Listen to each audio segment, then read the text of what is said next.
Subtract 5/8 minus 1/2.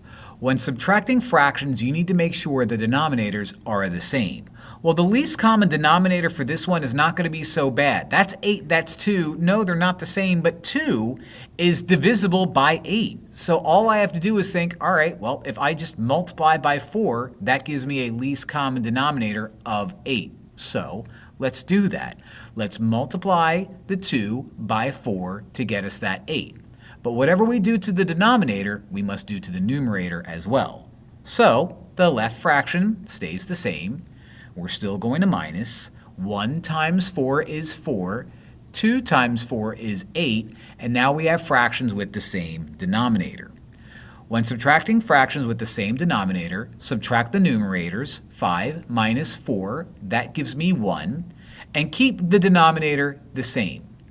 So 5/8 minus 1/2 ends up being 1/8. Nothing simplifies. We're done.